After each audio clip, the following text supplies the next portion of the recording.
system in place that works for them. Senator Papers.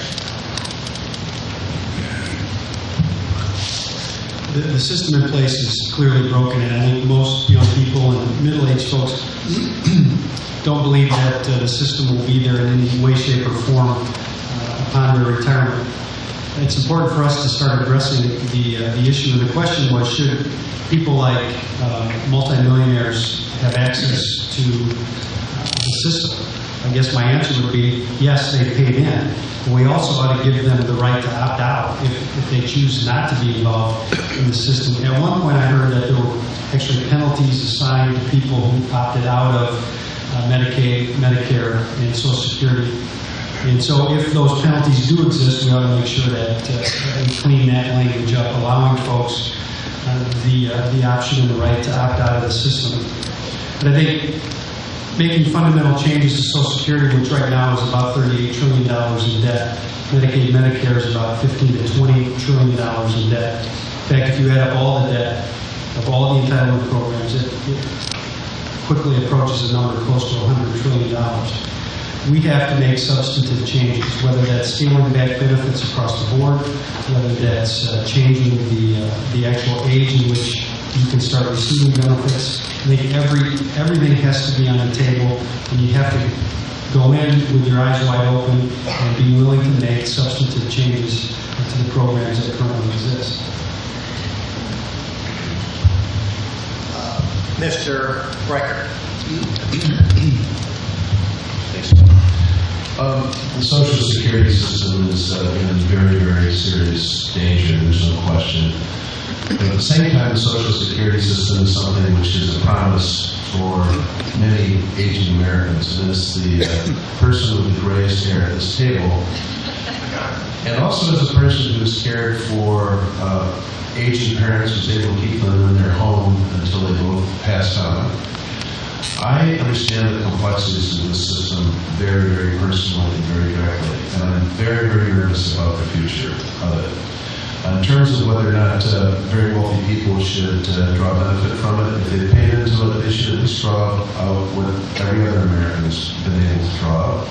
But at the same time, perhaps for those that can afford to, perhaps the limit should be a little bit higher than what they are paying into at certain points in their career. At the same time, things such as Medicare is one of the issues that was raised earlier, whether or not we should have a medical program. Should Obamacare is what the moderator referred to that. I refer to it as the Health Care Reform Act.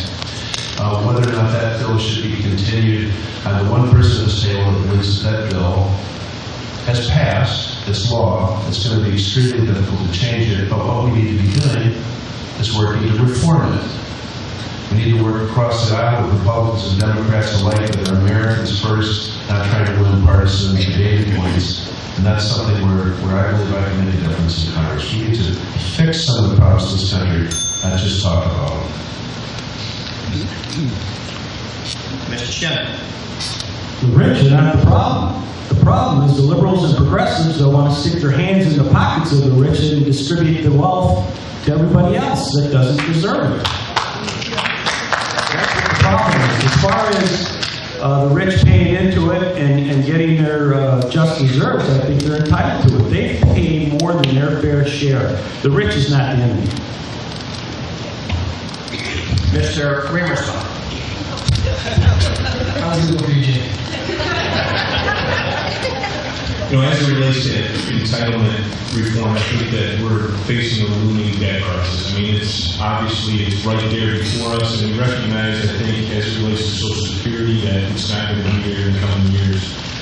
The question is, how do you handle it?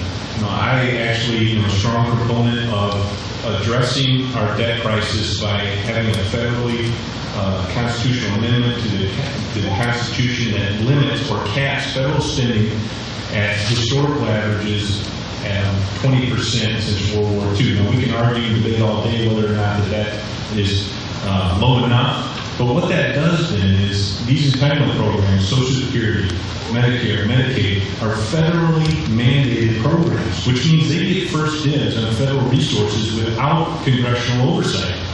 So that federal constitutional amendment capping federal spending would then bring entitlements back into the budget process. And that's the first thing. We have to have a frank, honest discussion with the American people and say, do we want our older generation having a stake at the prosperity and wealth of future generations? And I'm a proponent of looking at it and indexing Social Security to age as well as income. I think that that's something that you need to take a look at and would work to gain consensus to reform this and rein in our entitlements, because we have to for the future of our children.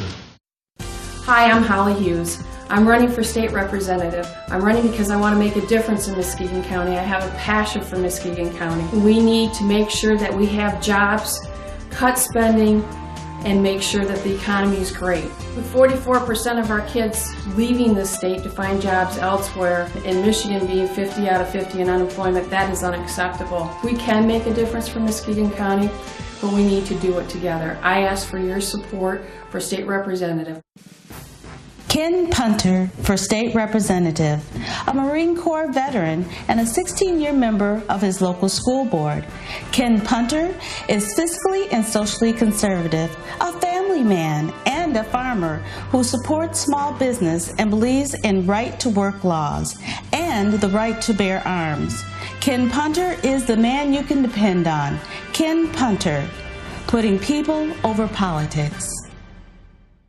I'm David Taki, and I'm ready to bring prosperous communities, efficient government, and effective education back to Michigan as your next representative in Lansing. My background as a professor of both political science and communications gives me the skills I need to move the 92nd District forward to a brighter day. We need more jobs, better roads, and quality education. And if you send me to Lansing on August 3rd, that's exactly what we'll get. Check me out at davidtakitaki.com. And on August 3rd, think big. Vote for David Taki. Hello, my name is Jim Rudisell, and I am running as a Democratic candidate for the office of Muskegon County Drain Commissioner. As a lifelong resident of our community, a business owner, the executive director of the Muskegon Winter Sports Complex, I have a great passion for improving and protecting our county drain system. My plan is available at www.muskegondrain.com. Please help protect our water for future generations and for the vitality of our community. Vote August 3rd for Jim Rudisell, Muskegon County Drain Commissioner. Thank you. We've been at these events countless times over the past 18 months, and we go right down the line, and everybody says we need to rein in federal spending. That's the real thing at the heart of this. What are we going to do to be able to pay these and honor these promises we've made? You know, I feel as though I have to say this now. You know, it's not a lot of the proper amount of time, but I'm the only candidate sitting up on the stage that actually has a plan to rein in federal spending. Every one of us will be a freshman congressman, and going in, we're 1 in 435 people. What are we going to do? We need to have a plan to address this, and my plan is called the Pledge to America. I've developed a plan that has 5 economic issues that are critical to the survival of our republic. I've already got numerous freshman congressional candidates from around the country to sign on to this pledge. It's our intention to walk into Washington next year with real momentum, not prepared to be led, but prepared to lead. And that'll give us real momentum. We're going to have 35 to 40 freshman congressmen that have signed on to 5 economic issues that we're going to need to do. Because the debate is, what specifically would you cut? Every time you answer that question, you offend one coalition and one constituent group. What we need to do is rein in the amount of spending that the government, that Congress is allowed to spend. I'm sorry, I'm running out of time, that's what goes so fast. So if you are interested in what I'm talking about, go on BillCookingForCongress.com, Pledge to America. You can read the entire pledge there. Thank you.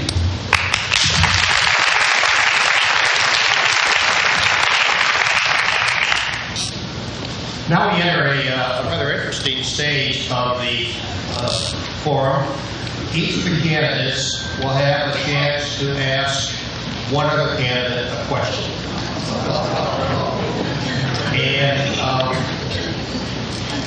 the order of the questions was done by lots by Mr. Jordan. Oh, it's not Mr. Jordan, it's Mr. Conrad, Jordan Conrad.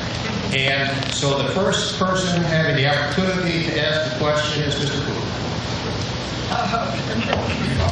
You know, with 12 days ago, I want to make a statement first. We've been doing this for 18 months. Every one of us has a lot personally invested in time and resources.